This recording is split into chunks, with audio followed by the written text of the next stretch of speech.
Welcome to another Dwarf Fortress video. I'm BasedBellagio. Today we are going to discuss the lore of humans in Dwarf Fortress. Humans are one of the 5 main races of Dwarf Fortress, and they are the most similar to real-life humans in many ways. Of a medieval era or fantasy era, humans build their homes out of wood and most of their buildings, and their towns usually include multiple houses, a few shops, and a tavern. Humans love taverns. Their technology is up to the level of the Bronze Age usually, and they specialize in bronze, but they do make use of iron, copper, and silver also. And humans usually live between the ages of 60 to 120 years old. Above everything, humans love to trade. If dwarves love to craft, and elves love nature things and taming animals, that leaves humans up to be the majority of the traders that you want coming to your fortresses. Humans trade in a vast array of different goods. They send large caravans in the summertime, usually before winter so they can prep themselves for long winters. And they usually bring a lot of good food stuff, good cloth and leather, extra large clothing, bronze items of everything you could think of, to toys to weapons. And trading with humans is one of the easier ways to obtain exotic items, such as two-handed swords, whips, and bows. Human nobles can be found living in castles, and the castles are usually made up of stone and sometimes metals like copper. And in adventure mode, humans are the best source of quests, and after you earn enough fame with their civilizations or towns, they will give you challenging quests. They are basically the best friends of dwarves. In Dwarf Fortress, man's best friend is a dwarf, and dwarf's best friend is a human. And they typically get along due to their ethics and similar views on other civilizations and races.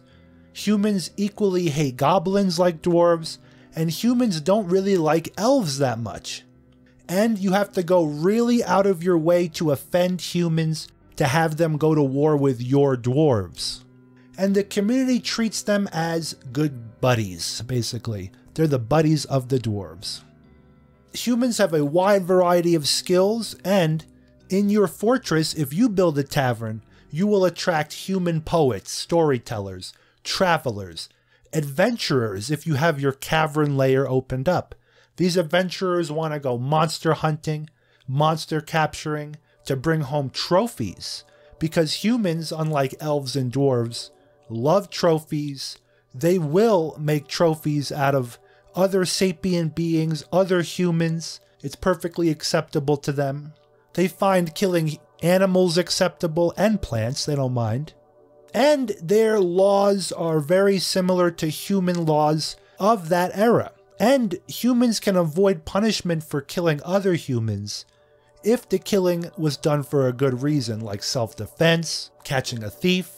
And dwarves, unlike this, they sentence murderers to death regardless of whether they could provide justification. And humans find the killing of neutral beings very acceptable as long as there are no repercussions from said being or other communities. Humans would never devour any sapient being of any kind or dead combatants like the elves or goblins. Humans in this game routinely use torture to extract information and to set an example, but find torture for sport appalling and shun the torture of animals. Humans have a wide variety of codes and laws and ethics, and they do vary from game to game, world to world, but this is the main backbone of humans' behavior. World generation, humans will almost always become friendly with dwarves, most likely become enemies with goblins and elves, and may possibly become enemies with kobolds and animal races, animal people, the hybrids. And with the dwarves living in the mountains and the elves living in the forests, the humans take up the vast majority of living in the plains and on the fields.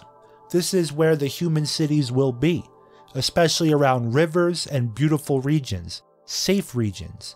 Humans do not like to live in savage zones, but they will send armies there for resources and militias there routinely. And they have no problem attacking dark fortresses, goblin pillars, necromancers.